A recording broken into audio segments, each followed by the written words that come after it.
people who don't, how sad is it that people who miss the live version, they miss all that fun we just had. And then they miss seeing your socks. But yeah, sometimes my socks make it onto YouTube, but sometimes they don't. So okay. So I had a thought pop into my head this morning. I'm like, you know what? I want to talk about this because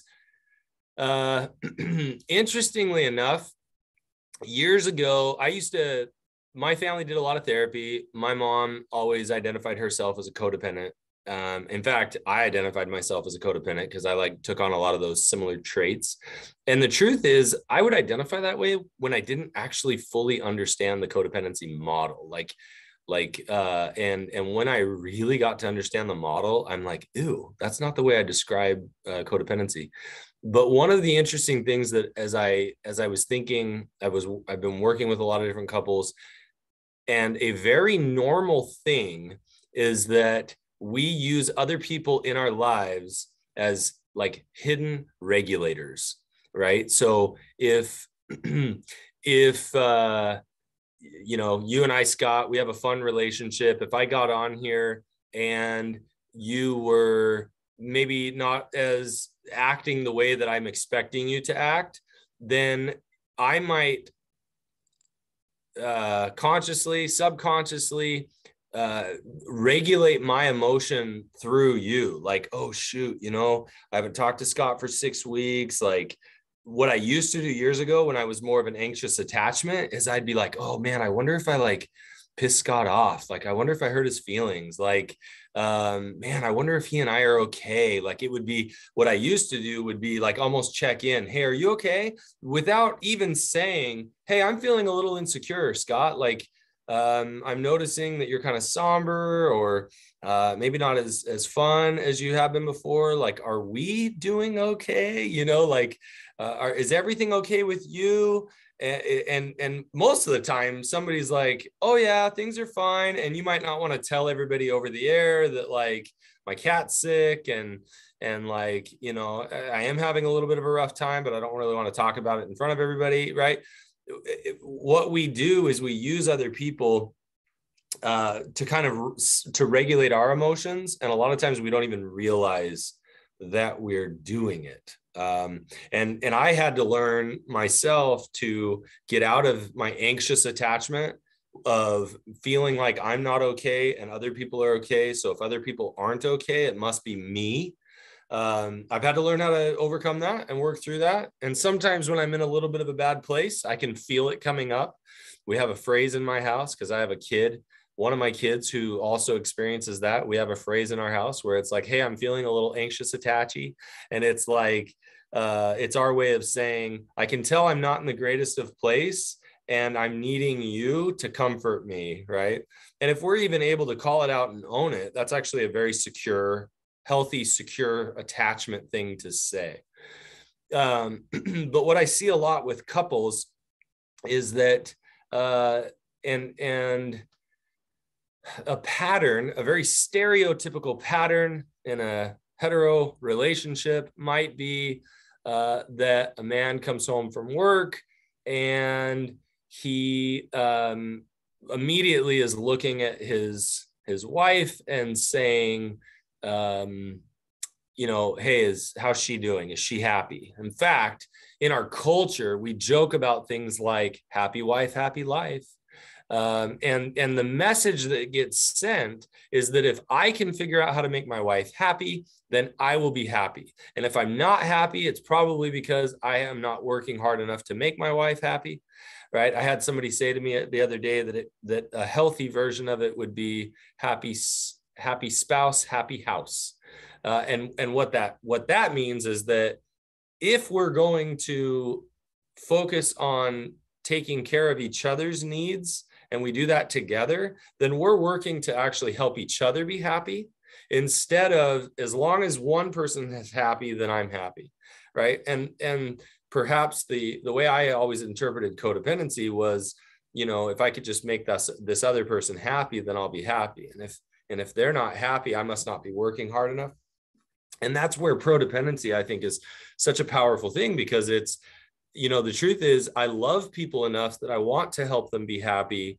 But my worth, my self-worth can't be based on whether I make somebody else happy, because as far as I know, my partner who I love and care for might be acting out in addiction or have some other issues going on that aren't resolvable. And so I'm going to do my best to make my spouse happy, and my spouse hopefully does their best to make me happy. And as we do that, knowing that I can't use you as my sole regulator. I can use you as a regulator of sorts, but if I don't recognize that my worth isn't dependent upon you being happy, that can cause quite a obviously miserable downslide for all of us. So yes, I can use you as a hidden regulator of sorts, but I need to be aware that that you may not be happy, and there's a good chance it doesn't have anything to do with me. And you may not be happy and it does have to do with me, but that doesn't mean I'm a bad person. That doesn't mean I've even done something wrong. I may just have not shown up for you the way you need, but then let's talk about it. Let's work through that together. So that's kind of what I wanted to throw out there. I know you have questions, Scott, even though nobody's typed in any questions yet. But guys, jump in, type in questions. It can be about this subject or about anything at all. I think we even have a question from last time that Tammy sent to me. I don't know if she copied you on it as well. No. I'll look for that. Okay. We've got a couple in the Q&A feature, but I do have some questions. The first thing you said was you were talking about yourself when you finally got a real definition of codependency and you did not identify with it. So what was that definition and what did you not identify with? And do you see that with clients? Well, wait, I didn't hear the last question. Do I see that with clients? And do you see that same issue with clients? Like people come in, they've been calling themselves codependent. Well, and then they look at it and go, oh, no, I'm not that. I've had to get to a point where somebody will call themselves a codependent and I have to just let it go. Like, yeah. I'll wait until there's a time to actually share, because I don't know their definition of codependency. They may be using the term codependency and they may have it in their mind that it's, I mean, if even my mother to this day would probably call herself a codependent, but I don't actually think that she views it as a negative or shameful thing. It helped her to realize negative traits that she had. And that's why I don't think I ever saw it as a negative thing, because my mom was always very positive about what the codependency model taught her. But when I dug into the codependency model or rather helped get taught about it, there can very much be the message that you're broken for even choosing a broken person, or having a broken person in your life, or loving a broken person. Like, who are you to love a broken person? You must be broken yourself, right? And when I was like, oh, gross, that's not me at all. Like, the truth is I'm broken and all the people I love are broken, some more than others. But just because I want a good relationship with somebody who is extra broken, because why wouldn't we want loving, caring relationships, doesn't mean anything's wrong with me.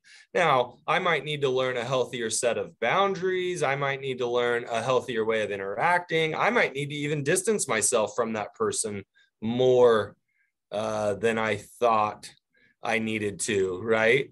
Whatever it is, but just because I love somebody doesn't mean I'm broken. So did that answer both questions? Yeah, and that's kind of Dr. Rob's take on it too, is it's kind of blaming and shaming. Like, if you weren't so broken, maybe your partner could get sober. And it's like, wait, I didn't pour alcohol down anyone's throat, things like that. So and my gracious assumption is that the original authors of the codependency model weren't trying to be shaming. Absolutely not. In fact, I think they did a tremendous amount of good with the work that they did, but I like Dr. Rob taking it further to say, let's get rid of the shame. Yeah, the model morphed over the years into a pathology when it was Right. never intended by Melody Beatty and the other progenitors to be a pathology. Yeah. Oh, Let's just, exactly. And yeah, I don't think that that was ever their intention, but I think it was too easy for clinicians to be like, well, now we know your problem and we have your treatment plan, and it went that way. I mean, the reality of it is that give us 20, 30, 40 years and Dr. Rob's model, somebody will improve on it and make it better, right? Like, hopefully, yeah. Right? Like, that's the idea. So, yeah, I mean, codependency sort of morphed into, if you were married to her, you'd drink too. Which is so blaming. Awful. There's no accountability there. It doesn't matter who you're married to. You shouldn't be drinking unhealthily. Yeah. Okay. So I have a question actually about the topic too. Yep. You said, I can use you as a regulator as long as you're not my sole regulator. And I think I want to ask, is it okay to have 20 external regulators, or do I need to also have a self-regulator? That is such a good question. And I would say for the majority of the population, the majority regulator should be within yourself, right? But then, like, if I were to create some sort of a hierarchy of regulators in my life, like, my wife is going to be my biggest one just because of the relationship she and I have. And so when it's normal and natural and healthy that if she's not well, or I perceive she's not well, even if she's fine, it's actually a really good thing that I'm like, hey, are you okay? Are we okay? But my self-worth can't be dependent upon that. And I've had to learn to not be. So when we talk about regulators, like, we all regulate each other to some degree, but even my wife being as strong of a regulator in my life, I still have to be okay if she's not okay. Right. Like, or I need it to be okay that I'm not okay when she's not okay. And that's fine too, right? Like, it's that weird space of like, I can be secure even if either one of us isn't okay. Yeah. And this is why we call it self-worth rather than other worth. Oh, it's fascinating to me when people come in and they're like, I don't have any self-worth. I need more affirmation from other people. And I'm like, that's other esteem. That's not self-esteem, right? Like, but the concept, because we don't know it, when we develop self-worth as a child, we're typically looking to other people to help us feel of worth. Right? We want praise from our parents and from teachers and from peers, and that helps us feel better about ourselves. But there's this shift that needs to occur of, hey, all of that feels good, and I now realize I'm lovable, even if things aren't good.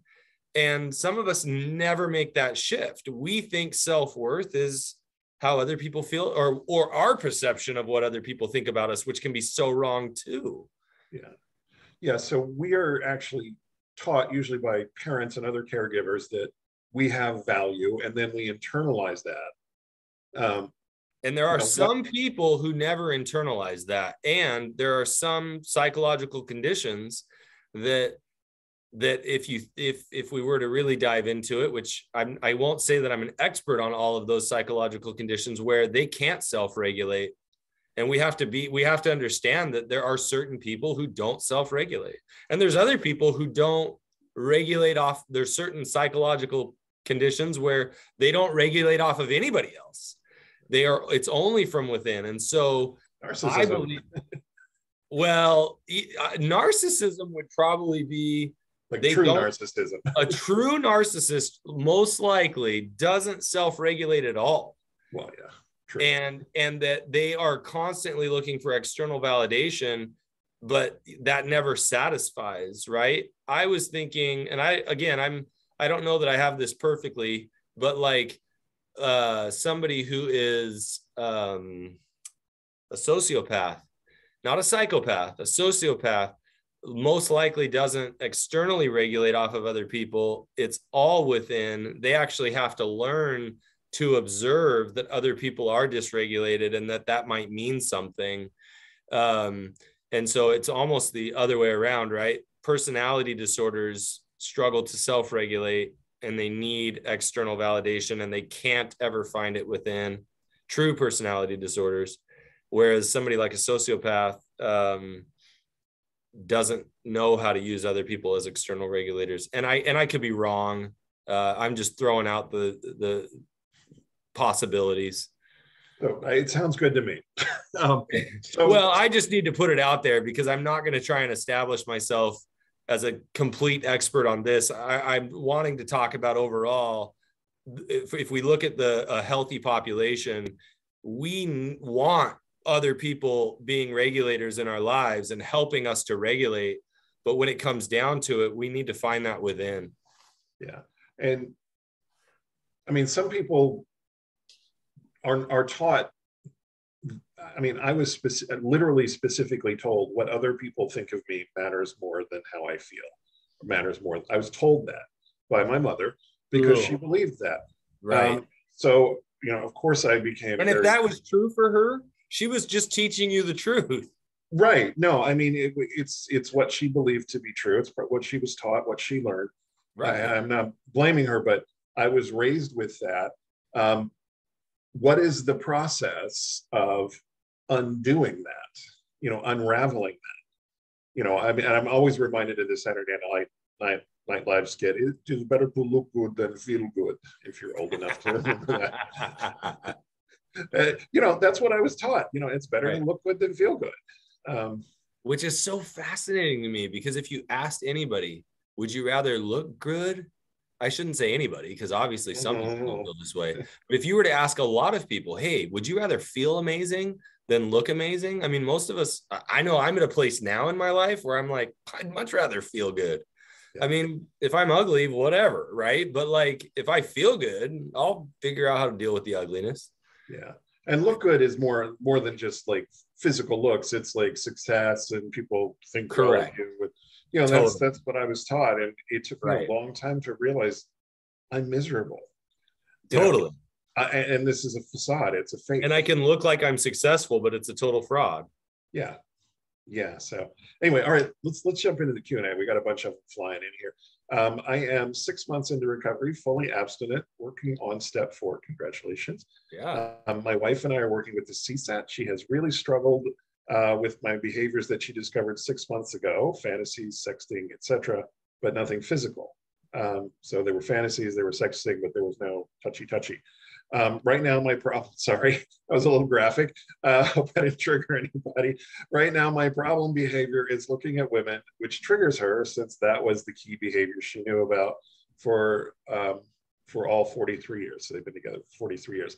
I have the most difficulty when I feel like a captive audience, such as at a baptism or a kid's horse show, where I should get up and leave, but I can't. You know, I don't tell my wife or pray or call someone right away. My wife wants to help me with this, but she is very frustrated. How can I stop this defect and stop hurting my wife? So it sounds like this is a gentleman in recovery who is working to stop objectifying because it hurts his wife when he does that. So what can he do? And is some amount of objectification always going to be there?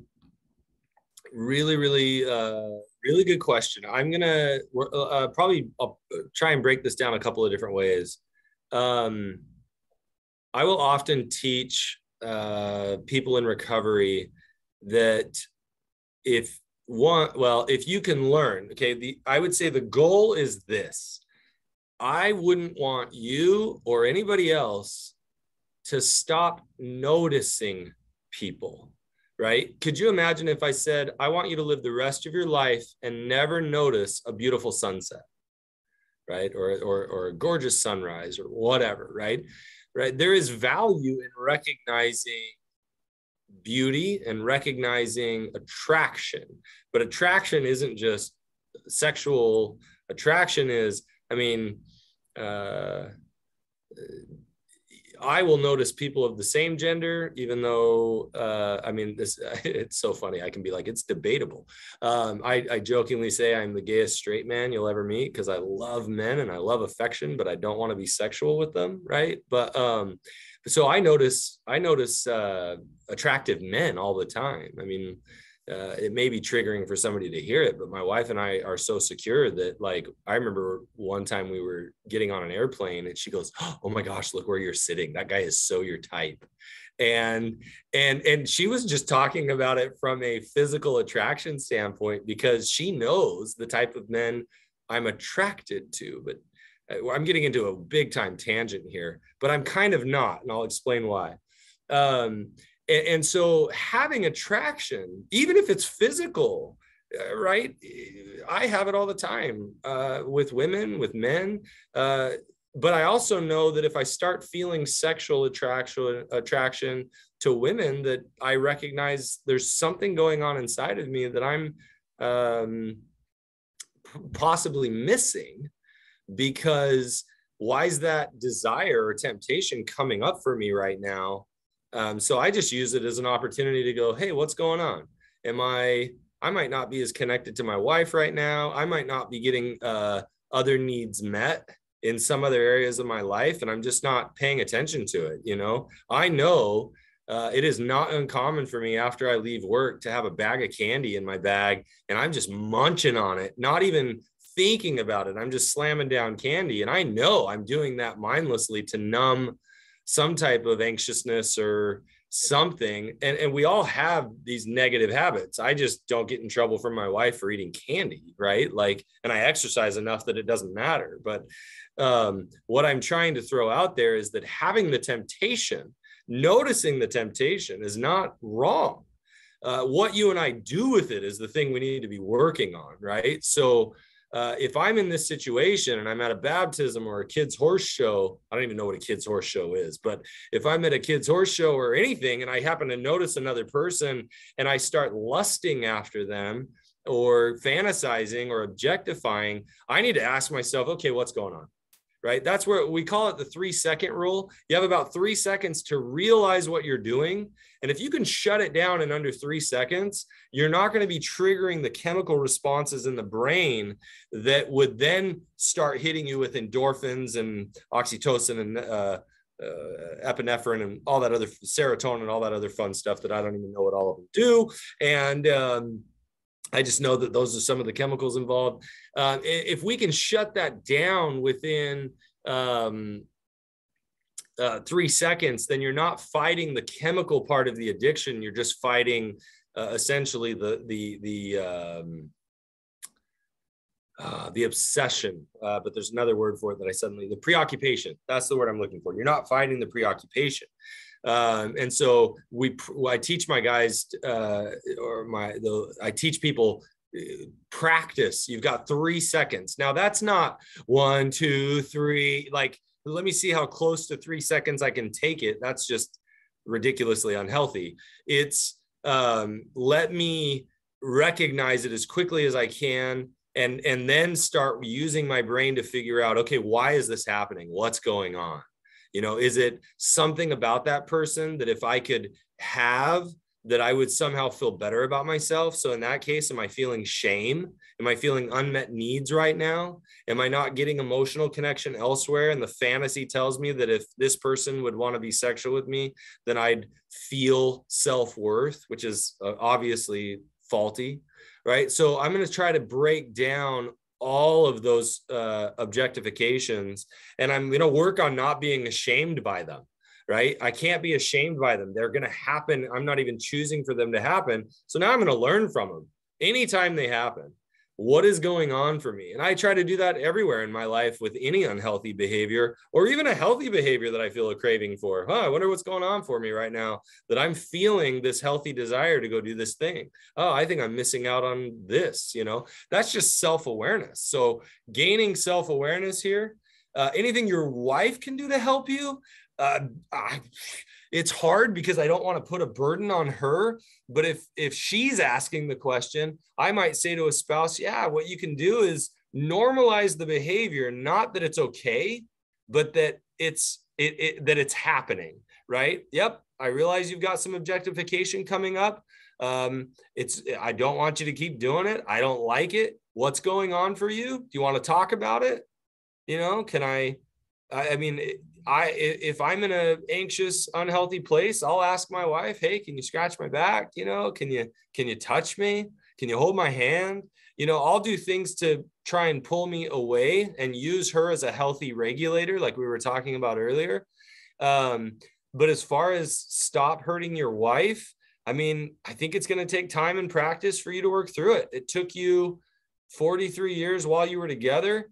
And how many years before that you learned to objectify? Potentially you're looking at least 50 years here of learning to objectify other people. It's going to take you a minute to learn not to. But I think it's really healthy for you and her to talk about, hey, why do I find people attractive? Why does she find people attractive? Why do we see a beautiful sunset and are we attracted to it? So if you can get to a place where you can go, hey, that's a beautiful woman. Another thing that I tell people is demystify the fantasy. That's somebody's wife. That's somebody's daughter. That's somebody's sister. That's somebody's, if you happen to objectify men, that's somebody's brother. Like, that person has a soul. That person has a heart. That person has hopes and dreams and desires. They're not an object of sexual gratification, right? This is a human being that impacts other people's lives. This is someone who loves. And if we can demystify and make this person a real person, it helps to take away the objectification when, instead of us mentally treating them as some physical object of gratification for our unhealthy, lustful desires. How's that for a tangent? Yeah, and also, we use it not just unhealthy sexual desires, but as a way to escape. I'm sorry, if I'm in a kid's horse show, I'm probably bored stiff. I'm gonna be drifting off. I love it. It's so true. I'm gonna be drifting off, and as an addict, my go-to drift off is, something that's probably gonna upset my partner. So yeah. Okay, my husband and I are 1 year post D-Day. He seems to be sober, gaslighting subsiding. Empathy appears occasionally, and we are beginning to repair. The frustrating part for me is, while I can hear him make conversation in 12-step meetings or groups, he comes home telling me about conversations with his coworkers. But with me, there is silence. He doesn't bid for my attention and often doesn't validate me when I bid for his. I try to make conversation with things he's interested in, but he most often doesn't engage. This is a great, right on topic today. Any insight on what seems to be the issue or how to get him to engage? Yes, therapy would help, but they don't. I know this couple, they're 2 hours from the nearest CSAT, so therapy's not as easy. Well, as far as that's concerned, look at what we're doing right now virtually. You could certainly do virtual sessions, and I'm going to tell you, pre-COVID, virtual sessions for couples always made me super nervous. And I just didn't do them enough to get comfortable. Now I do them all the time, and they are oftentimes just as effective as face-to-face. And if they're any less effective, they're only slightly less effective. I found that I can't do phone sessions. That just doesn't work for couples for me. So yeah, there's always the option for video, but yeah, I don't know that my thought process was to immediately tell you, go to therapy, right? Because you're here asking me questions. So yeah, that could help. And there are ways of making that happen for all of us. But I'm going to point out a couple of things that I noticed. First of all, you said when he is here, there's silence. He doesn't bid for my attention. And here's the question I would ask. I would want to know from him, what are his ways for bidding for attention? Just because he doesn't talk to you, which again, it sounds absurd when I'm saying it, right? Most of us, we learn as children, if someone doesn't talk to us, they don't like us, right? But what if that's not true? Were you somebody, or do you know somebody who was scared to talk, who was shy, who was anxious, who felt stupid, right? Like, what if when somebody doesn't talk to us, that doesn't mean they don't like us? What if they don't talk to us because they don't like themselves, right? Like, what if, there's so many possibilities of why people don't talk to us. And so then I'm going to start asking questions like, what does bid for attention or attachment to me look like? Just like I would say, hey, I'm making bids for attention and attachment with you, and it doesn't seem like you're seeing them. What do bid for attentions and attachment look like to you? Now, sadly, if he's struggling with addiction, he's probably, and if it's sexual compulsivity, he's like, let's have sex. That tells me you love me. And there is some truth there, actually, because that's what he learned. That's how and engaging in sexual relationship with your spouse while you're learning to work through sexual addiction recovery the fear is always that I'm going to be used as an object. I don't find that that's usually the case. Usually sex is so vulnerable that there is connection that occurs for both people, even if it's not as high of quality attachment sex. I'm not talking about the sexual experience quality wise, but the attachment quality. So those are the first things that kind of jumped out to me.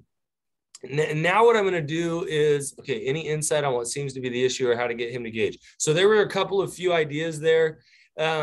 If you discover that he doesn't know what to talk about, because a lot of times people who are silent don't know what to talk about, or they're nervous. You could try a lot of different things. I mean, you could even try questions to ask someone when you want to get to know them, and you can Google that in and get a response, right? And look at different questions. There's a card game on Amazon. I can't remember the name, but we got a couple of Reconnect. It is sitting on my desk right here. Oh, there's that. I haven't seen or heard that one, and you have to hold it in front of you if people are going to be able to see it. There you go. Couple Reconnect. Okay, deeper conversations. That one's cool. Got lots of little cards with just conversation starters. Yes, and that would be a great. I'm gonna have to check that one out. That would be a great. And there's another one. There's two or three of them. Yeah, there's another one that's kind of a game. They call it a game. It's not a game. And it's called We Are Not Just Strangers. I think I'm saying that right. If you do a search for that, it'll come up. And that one has different levels of questions. And sometimes those are really good for conversation starters, but it can start some really deep conversations. And somebody who doesn't know how to open up and talk, and that might be what you're saying. My bid for attention is him asking me to conversate, and a lot of times people are like, look, if he would bring a card with a question on it, that would mean the world to me. So what would happen if you taught him that? Do you think he would be willing to give it a shot? And if he says, no, that's too scary. Well, how would you feel if I brought you a card with a question on it, right? And then you ask me that, right? And you just keep looking for, well, how thin do we need to slice this so that you'll feel comfortable that we can have these conversations? Yeah, and I mean, in your house, you'll say, I'm feeling anxious attaching. Oh, totally. And so then that's immediately a trigger. Really, what's going on? Yeah. It's I love that you remembered that. Of course I did. This one came, I'm trying to take these in the order they came, although this came in the chat feature. What can you share about recovery fatigue? Okay.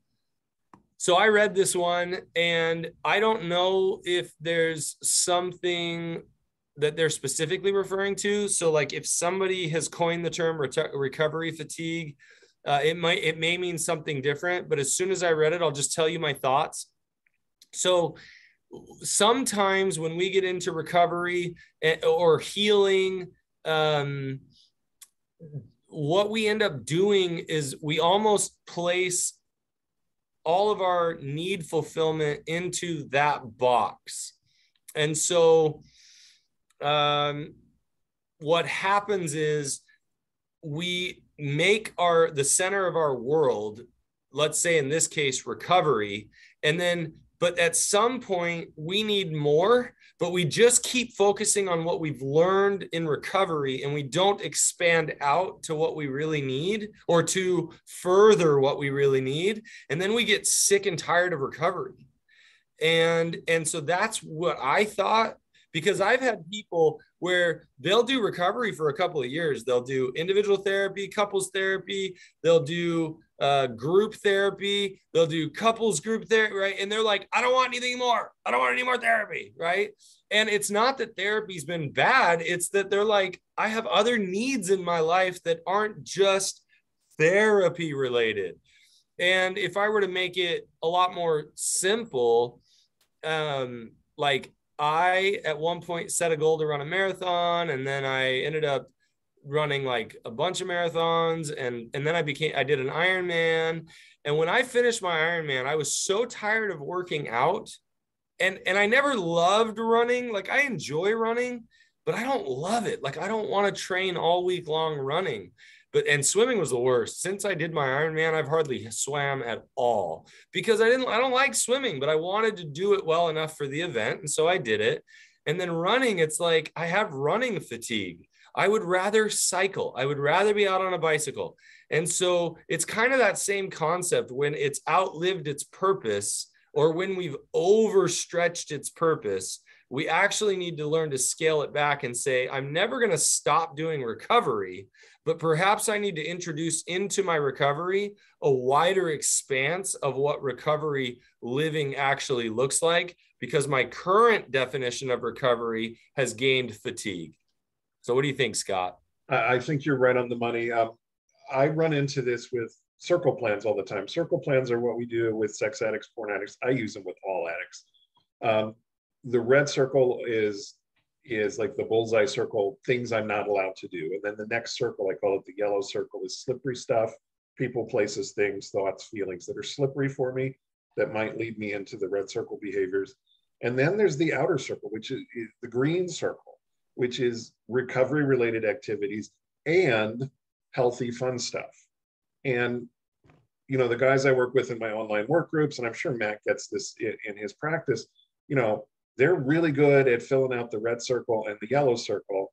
And then the green circle is, oh, I'm going to go to a meeting every day, and I'm going to go to therapy with you, and I'm going to check in with my wife every day.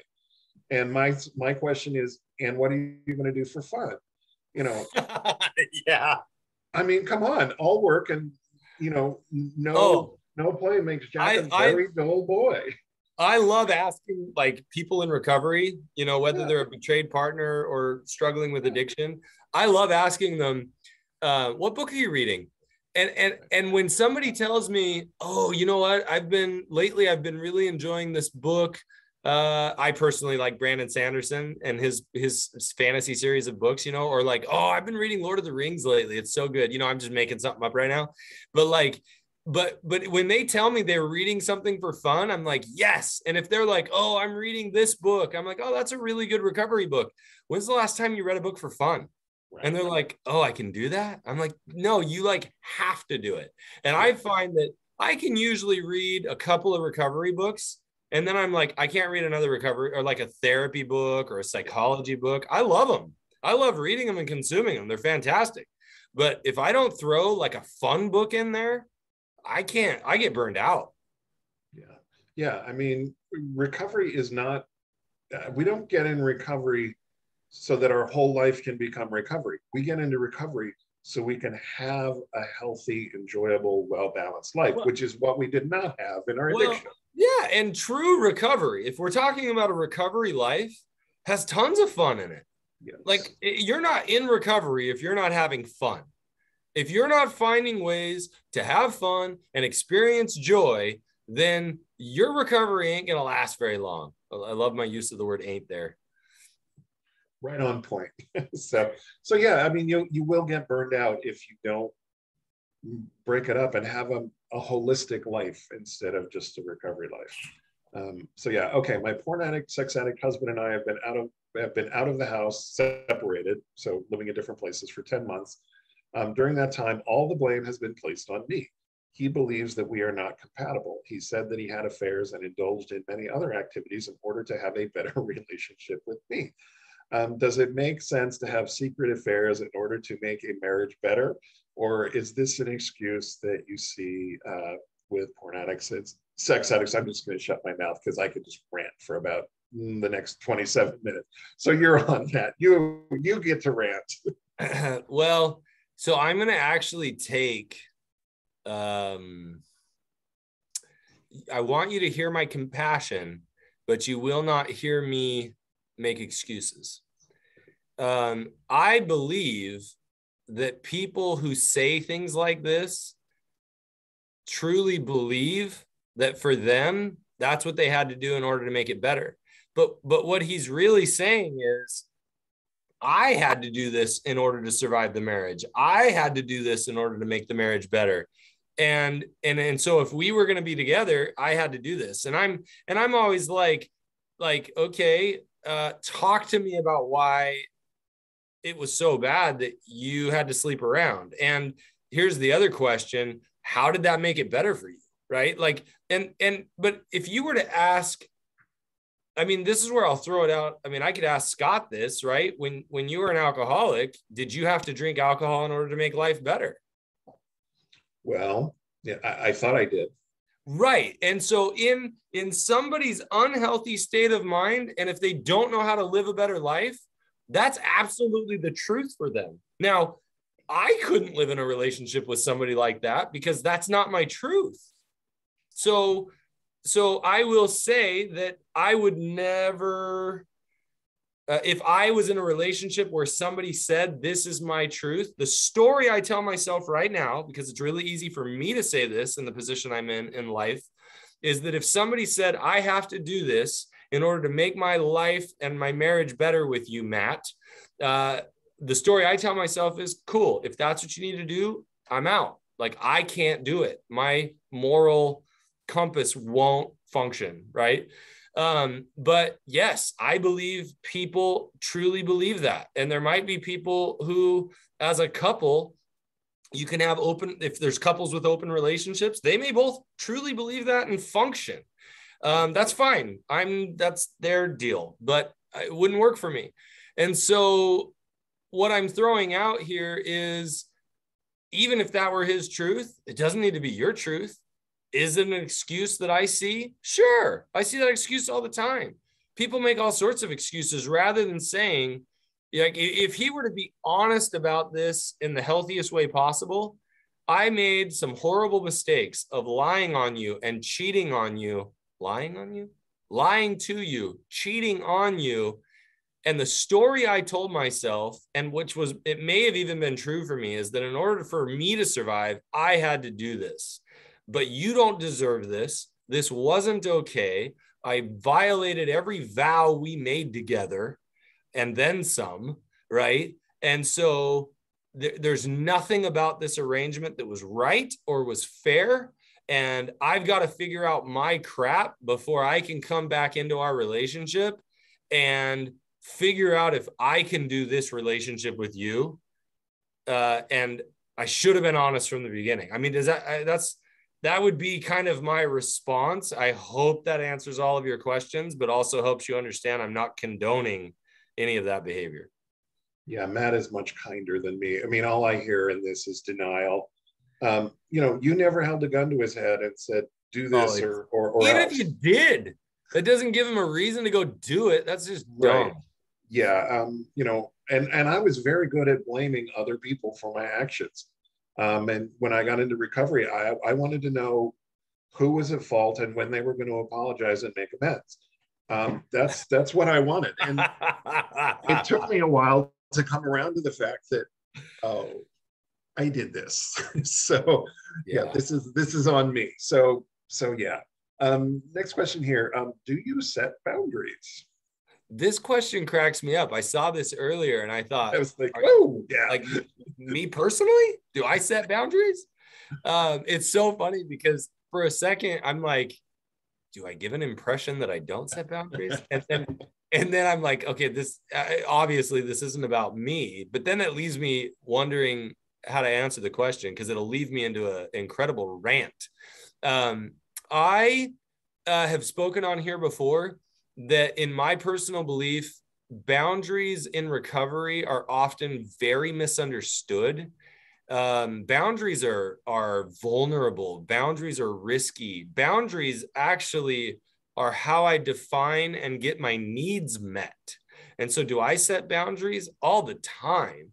But then when I say something like the relationship in my life that has the most boundaries is my wife and I have more boundaries in my relationship with my wife than anybody else. People get confused. Well, if you guys had a really good relationship, you'd have less boundaries. And I'm like, that's the most ridiculous thing I've ever heard.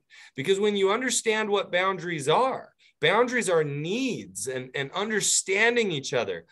If my wife is bothered by something, I don't want her to act like she doesn't have a need.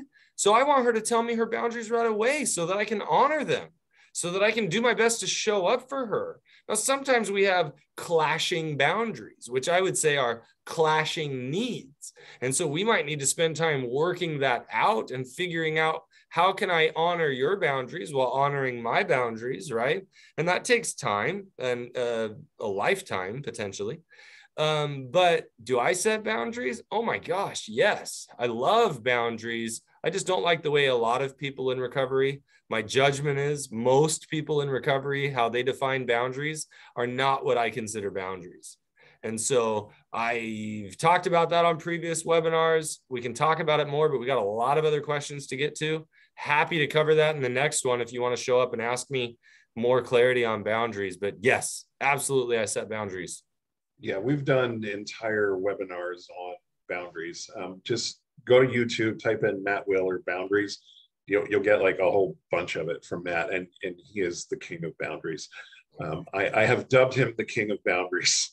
So I didn't know that actually. I have dubbed you the king of boundaries. You explain it better than anyone.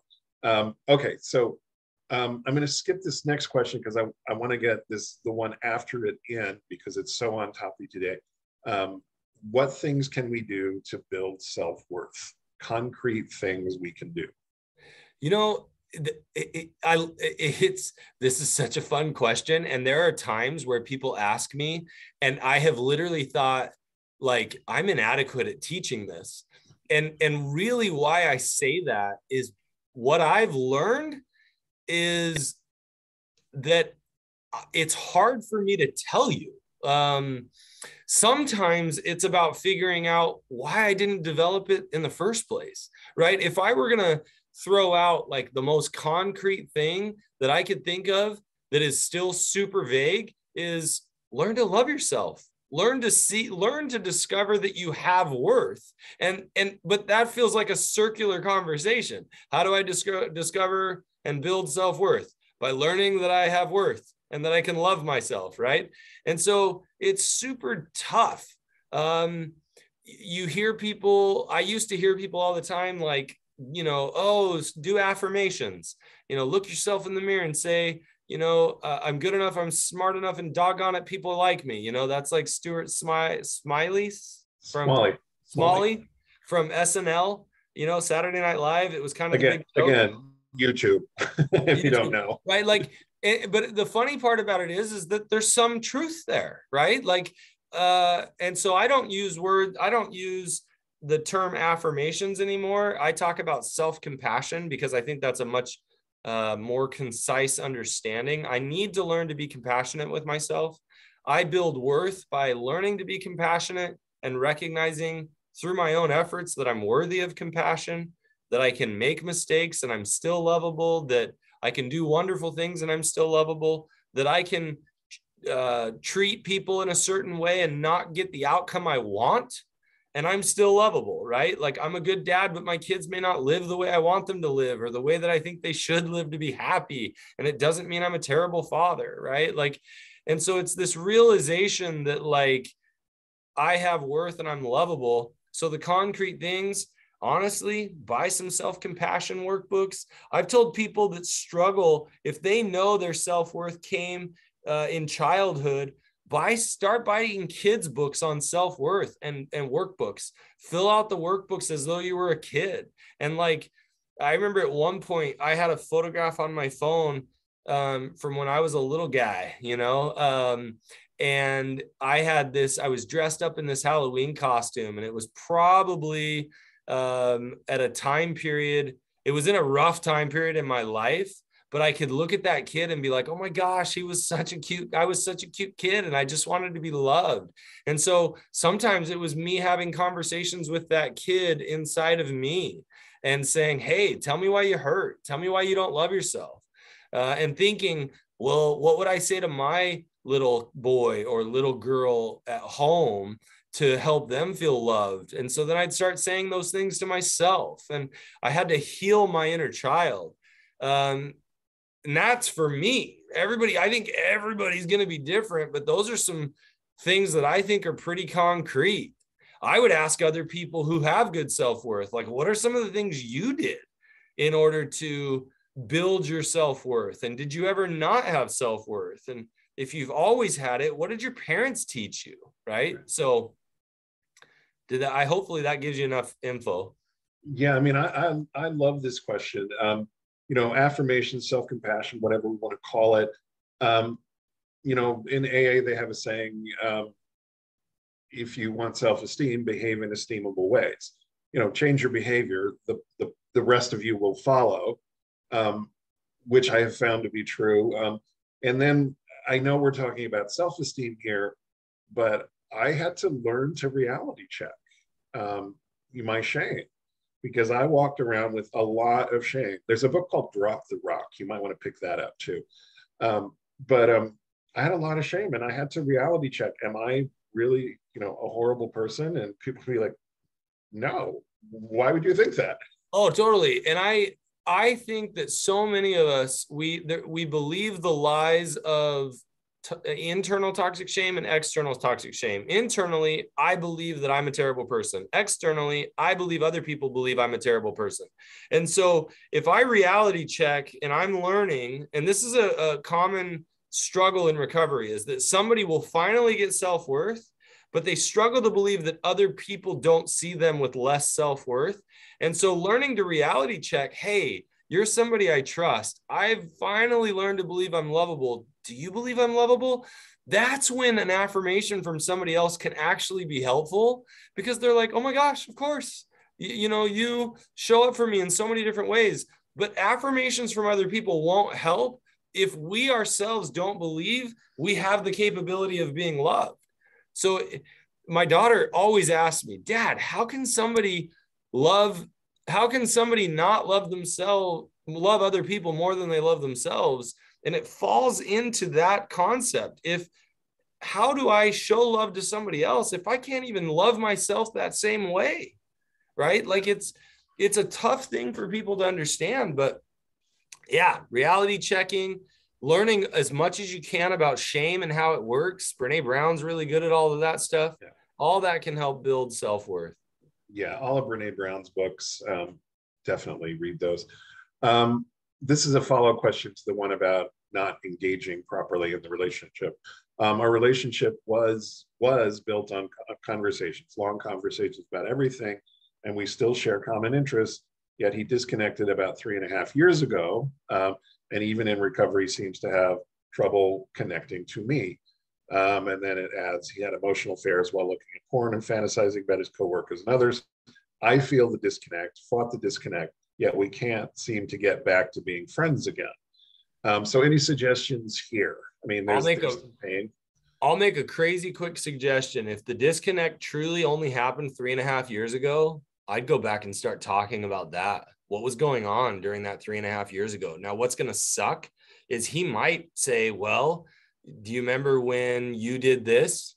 And he might point the finger, but if we're going to talk about what happened 3.5 years ago and he points the finger, well, do you remember when you did this? And you might be like, yeah, I do remember that. Why did that cause you to disconnect? Help me understand that, because then you're going to want to dive into, if that's where the disconnection occurred, maybe there's some misunderstanding or misunderstood thing that happened there, but you don't want to just dive in and try and explain yourself and defend your behavior from 3.5 years ago. If that is in fact what happens, you're going to want to leave him in as much of the thought process of understanding that 3.5 years ago. That's where I would go, because if that's truly where it happened, maybe we can work through that and start to reopen that. That would be my thought. Yeah, and I would bet Matt's salary for this month that his addiction escalated 3.5 years ago. I mean, this lack of this disconnection that probably came with an escalation in the addiction for whatever reason. She might take you up on that salary. It's your salary. You're betting my salary. Yeah, I said I bet Matt's salary for the month. I'll tell you my salary offline, and then you can pay her that. I'm just kidding. Okay. Yeah, that's not going to happen. So, okay, we got a whole bunch of questions left and not nearly enough time. I'm going to save these for next time. And Matt, I'm going to send them to you. And I think I have one from next time or from last time that we didn't even cover. Yeah. And so that's fine. I'm totally happy jumping straight into that. Yeah, I was going to say, you may do a straight up Q&A because you're going to have Tammy 2 weeks from now because I will be gone and then I'll see you again in 4 weeks. So I'm going to save all these questions. Everybody, thank you for coming. Thank you for great questions. Great topic today too, Matt. It made me think. So I love when I learn something new. What is 2 weeks from now? That's the 22nd? Yes, the 22nd. Hold on. Let me go take a look. Are you available? No, I hate to say it. I'm like, I better look. Hey, by the way, I just want to tell everybody, I'm really glad you guys all showed up. There's a lot of great questions. I always love it when you guys show up. Let's see here, 22nd. Yeah, I'll be here. Okay. So Matt will be here with Tammy, and I'll be back 2 weeks after that. So everybody, thank you again, Matt. Thank you. And I'll see you soon. Sounds good. See you guys.